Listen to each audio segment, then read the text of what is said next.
Salut, salut! Bienvenue sur Bulle de Passion. Aujourd'hui, on va vous montrer les différents cahiers de coloriage qu'on possède et les feutres avec lesquels on colorie.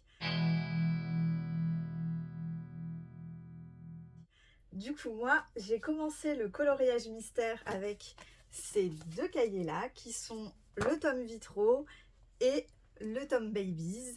Je vous montrerai un petit peu des visuels des coloriages que j'ai pu faire dedans. Ces deux cahiers de coloriage que j'apprécie énormément. Ils ont des coloriages assez simples qui se font assez rapidement et c'est vrai que pour débuter c'est quand même pas mal du tout.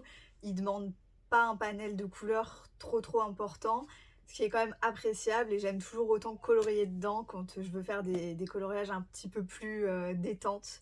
Ça permet de moins être concentré et que ce soit un petit peu plus simple quoi. Quand on n'a vraiment pas envie de se prendre la tête, c'est quand même des cahiers qui sont très appréciables. Mais je vous montrerai un petit peu après tout à l'heure. Moi, je choisis pas forcément les coloriages que je vais faire. Alors, ça arrive que je les choisisse, mais j'ai aussi un autre système pour faire mes coloriages. Ensuite, cet été, on m'a offert le grand classique numéro 1. Pareil que les deux premiers cahiers de coloriage, c'est quand même un cahier qui est assez facile d'accès, qui demande pas forcément un panel de couleurs trop important et dans lequel j'apprécie énormément colorier, dans lequel j'ai quand même fait pas mal de coloriage, notamment ce mois-ci, parce que je participe au Villains Book Challenge version lecture, mais je le fais aussi au niveau des coloriages. Et du coup, j'ai fait pas mal de coloriage dedans parce que les coloriages qui étaient demandés, j'en avais pas mal dans ce tome-ci. Donc c'est pas mal parce que comme ça, j'aurais bien avancé dans ce cahier-là. Ensuite, j'ai aussi les grands classiques tome 11 que j'aime énormément. Les illustrations, elles sont incroyables, je trouve, dedans. Il est plus dur, il demande un panel de couleurs beaucoup plus important. Pour l'instant, j'ai fait 0 double page dedans. Il faudra que je me lance un jour. Mais c'est vrai que, comme je vous dis, je choisis pas forcément mes coloriages. Donc, j'ai pas eu l'occasion de tomber sur des doubles pages. Mais c'est vrai que c'est un cahier qui est très appréciable aussi au niveau de la beauté des coloriages et dans lequel je prends beaucoup de plaisir à colorier. Donc il faut que je continue à colorier dedans, quoi. Ensuite, j'ai le tome Famille, pareil, tome magnifique que j'aime énormément. Je prends aussi beaucoup de plaisir à colorier dedans. En fait, globalement, dans tous mes tomes, je prends du plaisir à colorier dedans. Il n'y en a pas un où je me dis j'ai un peu moins envie d'aller dedans. Pour le coup, tous, c'est vraiment un bonheur d'aller dedans. Celui-là, il est un peu un entre-deux. Il y a des coloriages qui sont très faciles d'accès et d'autres qui le sont beaucoup moins. Je pense que le premier coloriage un peu difficile que j'ai fait, je l'ai fait dans ce tome-là. C'était un coloriage où il y avait plein de petits détails, tout ça, et c'est vrai que je me suis dit waouh, j'ai passé un level quoi. On est passé au step au-dessus parce que j'étais restée beaucoup sur les vitraux et le tome Babies qui sont globalement avec des grandes zones à colorier, donc très facile d'accès, et que j'étais pas trop sur des micro petites zones avec plein de petits détails, donc c'est vrai que c'était plus compliqué là le coloriage que j'avais fait dans le tome Famille, mais tout aussi appréciable, c'est juste qu'il faut avoir un peu plus de temps pour se plonger dedans. Enfin, du moins, on met plus de temps avant de terminer un coloriage. Récemment, je me suis aussi procuré du coup le tome Petite Bête, dans lequel je n'ai pas encore fait de coloriage, si je dis pas de bêtises. Mais non, je crois pas en avoir fait. Oui, non, j'en ai pas fait dans celui-là encore. Justement parce que je l'ai acheté au mois d'octobre. Octobre, je crois.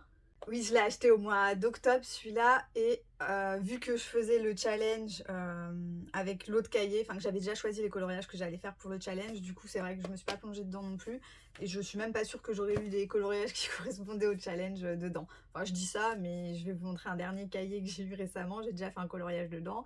Il fait pas partie du challenge mais c'est pas grave. C'est un cahier de coloriage dans lequel j'ai hâte de faire des coloriages. Il a l'air moins accessible que les deux premiers que j'ai pu montrer, mais bon, après on verra exactement ce que ça demande comme précision. Après, il a l'air de demander beaucoup de marron et j'en manque un petit peu au niveau de mes feutres. Mais bon, je me procurerai peut-être d'autres feutres d'ici là et puis je ferai avec ce que j'ai en attendant. Le dernier cahier qu'on m'a offert, c'est le tome Portrait. Donc ça, c'est un tome qui a moins de coloriage du coup. Tome dont on dispose du coup toutes les deux. Moi, je l'ai eu vraiment récemment. Marjorie, c'est vrai que ça fait un petit temps qu'elle l'a déjà. Et du coup, j'ai déjà fait un coloriage dans celui-ci. j'ai pas su résister. Il est magnifique. Il est magnifique. J'aime énormément les illustrations qu'il y a dedans. Donc j'ai hâte de pouvoir continuer à colorier dedans. On verra quand est-ce que je m'y replongerai. En tout cas, je commence déjà à avoir un beau panel de cahiers de coloriage. Il va falloir que j'essaie de me calmer un petit peu parce que sinon ça va finir comme les livres. Je vais avoir une pile comme ça de coloriage à faire et je vais être submergée. Mais j'aime tout autant ça que la lecture, donc c'est vrai que c'est compliqué.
Pour commencer les coloriages, j'ai acheté en premier le Mickey Donald & Company.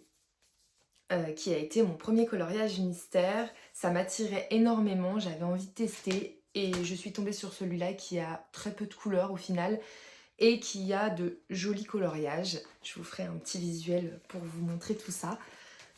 J'ai commencé au tout début avec des crayons de couleur. Voilà, parce que je ne connaissais pas encore totalement les coloriages mystères. Ça fait très longtemps que j'ai acheté celui-là. C'était pas encore assez développé pour que je connaisse les feutres, les crayons qu'il fallait utiliser, etc. Donc j'ai commencé avec celui-là, les crayons de couleur. Après j'ai trouvé des feutres qui convenaient pour ce livre-là. Voilà, du coup j'ai commencé avec celui-là qui est très sympa. Depuis je l'ai un petit peu abandonné parce que j'en ai acheté d'autres, mais je compte le continuer quand même. Ensuite j'ai repris les coloriages mystères un petit peu plus tard et j'ai acheté celui-là. Et c'est grâce à Stitch que j'ai repris les coloriages. Donc celui-là c'est les portraits. J'ai trouvé des feutres qui convenaient parfaitement avec ce genre de coloriage. Pareil, hein, c'était pas encore assez développé pour connaître tous les feutres qu'il y a actuellement, mais ceux que j'ai là à l'heure actuelle me convenaient parfaitement. Dans celui-là, il y a énormément de coloriage que j'aime beaucoup. J'en ai fait énormément aussi. C'est un cahier de coloriage très abordable. Les couleurs sont très faciles d'accès. Il y a de très beaux coloriages. Bon, il y a eu des loupés. Hein. Au début, je ne faisais pas de nuancier, donc forcément, il y a eu des loupés. Mais j'en suis pas mécontente quand même. Ensuite, pour reprendre encore les coloriages, parce que après les portraits, j'avais un petit peu arrêté. Pareil, les feutres me convenaient plus spécialement, etc. Et avec le temps, à regarder des vidéos TikTok, à regarder des vidéos YouTube sur Instagram, en parlant avec Camille, j'ai voulu me remettre donc cette année au coloriage et ce n'est pas un regret parce que j'adore ça. C'est une passion autant que la lecture. Donc pour reprendre, j'ai acheté ce petit cahier, donc les portraits que j'ai en commun avec Camille, qui se l'est procuré il n'y a pas si longtemps que ça. J'ai racheté des feutres encore et celui-là c'est vrai que je l'aime beaucoup. Alors les feutres que j'ai achetés transpercent donc comme celui-là il y a une page à chaque fois et c'est pas un recto verso, ça convient parfaitement. Par contre pour les autres je ne peux pas utiliser les feutres. Voilà. Et ensuite, je me suis procuré, il n'y a pas si longtemps, dans notre petit tour des librairies d'Orléans, je me suis procuré le Pixar, que j'ai hâte de commencer. Je ne l'ai pas encore commencé parce que j'attends les feutres, enfin des feutres que je me suis commandés il n'y a pas si longtemps que ça. Ils sont en livraison, donc je les attends. J'attends pour le commencer parce qu'il a de très belles couleurs et je veux ces feutres qui font de magnifiques couleurs. Dans celui-là, les dessins me plaisent énormément et j'ai vraiment hâte de le commencer. Voilà pour les cahiers de coloriage. Ensuite,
Je vous disais que moi je choisissais pas forcément les coloriages. Pourquoi? Parce que en fait il y en a tellement que j'ai envie de faire que pour moi c'est impossible de me fixer sur un coloriage, enfin c'est très compliqué. Ce que je faisais au tout début quand j'ai vu mes cahiers, c'est que je suivais l'ordre. Je faisais la page 1, 2, 3, 4, 5 dans l'ordre. Et après, j'ai eu l'idée du coup de faire une petite boîte. Bon là, mon pot est très très moche. J'aimerais en avoir un peu plus joli, mais il faut que je me penche sur la question. Mais ça fait très bien le travail en attendant. Du coup, oui, je me suis fait un petit pot avec plein de petits papiers. Et en fait, c'est tous les coloriages qui me restent à faire.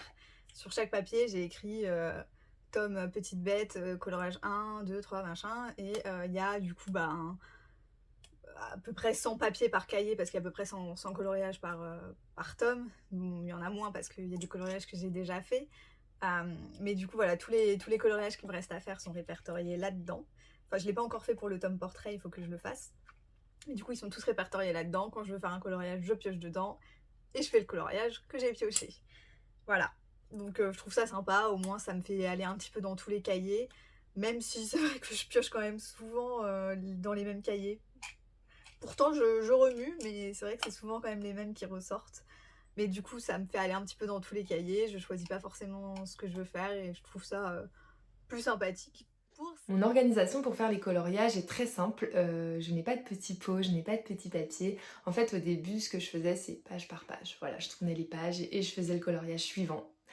Il y a peu, je me suis mise à juste ouvrir une page et faire le coloriage en fonction des couleurs qui me sont proposées, en fonction du moment de la journée. Enfin, vraiment, je prends une page au hasard et je fais mon coloriage et j'aime découvrir en fait quel coloriage je suis en train de faire et quel personnage je vais découvrir à la fin. Un peu le but des coloriages mystères, on va dire. Mais du coup, ben voilà, j'ouvre juste mes pages comme ça. Par contre, pour le mois d'octobre, j'ai commencé le Villain Book Challenge qui se termine le 15 novembre.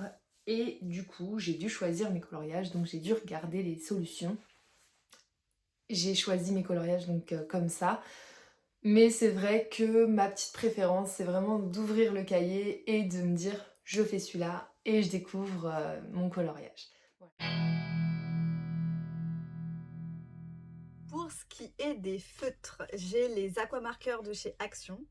Vous allez voir un petit visuel parce que je les ai pas pris là avec moi.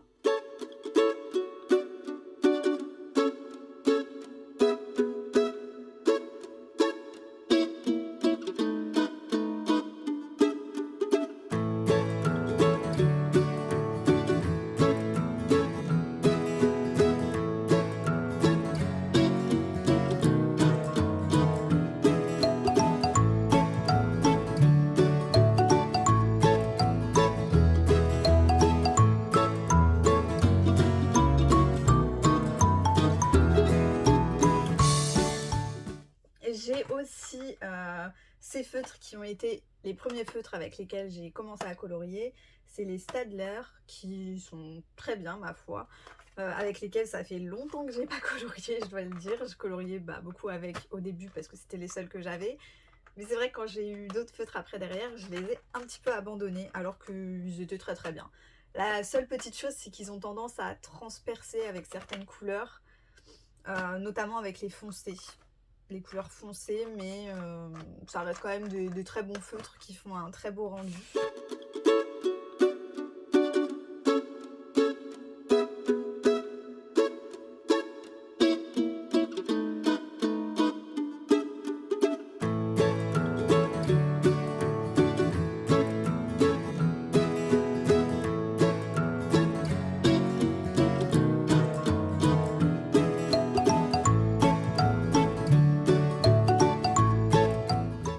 Et au niveau acrylique, parce que là du coup jusque là je vous ai montré les feutres à eau. Au niveau acrylique, j'ai 3 boîtes que j'ai achetées sur Shein, pardon. J'ai cette petite boîte là d'acrylique marqueur qui sont très sympathiques, qui font le travail. C'est pas les meilleurs, ils font un peu mi-feutre à eau, mi-feutre acrylique. C'est vrai qu'ils sont un peu entre deux, ça fait pas du vrai acrylique au niveau du rendu sur le papier. Et pour le prix, j'ai envie de dire, ça fait totalement le travail. Et je les aime quand même beaucoup.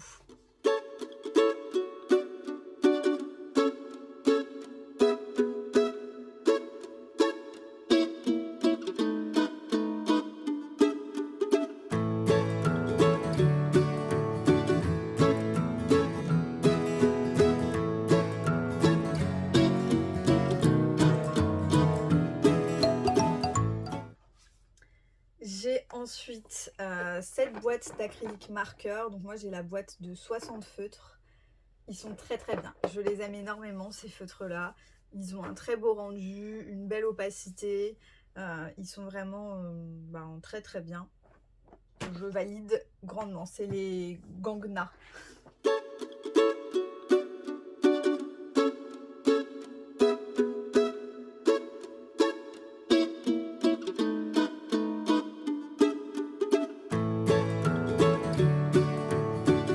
Pour finir, du coup, j'ai cette boîte là d'acrylique marqueur qui est de la boîte de 84 feutres, je crois, si je vous dis pas de bêtises. Où c'est que c'est écrit cette histoire? Je crois que j'ai la boîte, oui, la boîte de 84, c'est ça. Qui sont très très beaux aussi. Et que j'aime beaucoup également, qui font un excellent rendu.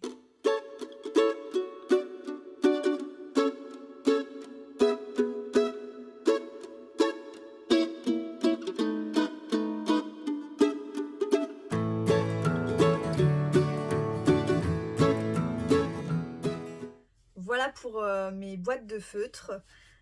Pour du coup choisir mes couleurs, bon, comme beaucoup de personnes, hein, je fais des nuanciers. Donc tous mes nuanciers se trouvent ici. Moi, je ne les perfore pas. C'est vrai que ce serait peut-être quelque chose à faire parce que c'est quand même un peu plus simple, je trouve, les nuanciers perforés pour voir exactement un petit peu les couleurs qu'il faut qu'on choisisse pour le coloriage. Parce que c'est vrai que des fois, je me retrouve à avoir des coloriages un peu mystiques, quoi. Au niveau des couleurs, on n'est pas trop sur la couleur exacte de ce qui a été demandé. Mais bon, on fait avec, c'est pas non plus une catastrophe. Donc on s'en contente. J'utilise donc les Twin marqueurs de Action. Je les aime beaucoup, mais du coup ils transpercent et c'est moins pratique pour faire les doubles pages, enfin les recto verso plutôt. Mais bon, je les aime quand même beaucoup. J'aimerais bien me prendre aussi les aquamarqueurs comme Camille a, parce que c'est vrai que ceux-là transpercent pas et ils sont aussi qualitatifs que ceux-là. Donc un jour peut-être je me les prendrai.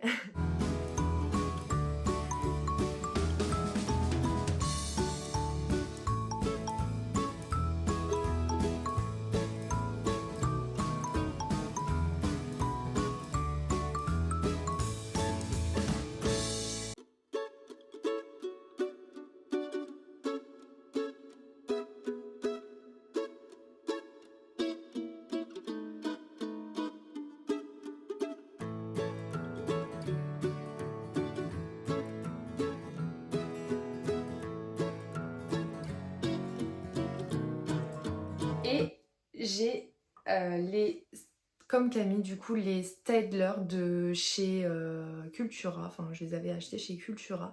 Et ceux-là me conviennent parfaitement. Donc, je les ai utilisés dans beaucoup de cahiers de coloriage que j'ai, donc sauf le Pixar. Et les portraits, du coup, dans les autres, dans les deux autres. C'est avec ceux-là que j'ai commencé les feutres. Enfin, avec des feutres, du coup, parce que comme je vous disais au début, j'utilisais des crayons de couleur au début. Ils sont très bien, mais c'est vrai que ils font des marques, etc. Mais ils me conviennent quand même parfaitement et je me suis procuré là actuellement les acryliques marqueurs de chez Shein, les 60 couleurs comme Camille a. Je les avais essayés avec elle et c'est vrai qu'ils me conviennent parfaitement, ils sont juste géniaux. Donc j'ai hâte de les recevoir pour pouvoir commencer à colorier avec. Et pour mon nuancier, du coup j'ai fait mes petites couleurs comme ceci, sur double page. Enfin, sauf pour les twin markers du coup. Mais plus pour les straddlers, j'ai fait double page. Et en fait j'ai fait des petits trous comme ceci pour quand j'ouvre mon cahier de coloriage, je prends la couleur qu'il me faut. Bon là je vais pas être très voilà, mais voilà, et comme ça je sais que cette couleur ce n'est pas la bonne. Voilà. Et voilà pour ma petite organisation, mes petits nuanciers, mes petits feutres et mes cahiers. Je compte me procurer d'autres cahiers par la suite parce que j'aime vraiment beaucoup ça. Les coloriages c'est comme les livres pour moi, c'est devenu une passion et j'ai juste envie d'en découvrir d'autres, d'en faire d'autres, etc., etc. Cette vidéo est à présent terminée. On vous a présenté un schéma un peu différent d'habitude. Nous ne sommes pas ensemble aujourd'hui. Mais il y aura d'autres vidéos comme ça parce que malheureusement, nous ne pouvons pas toujours tourner ensemble.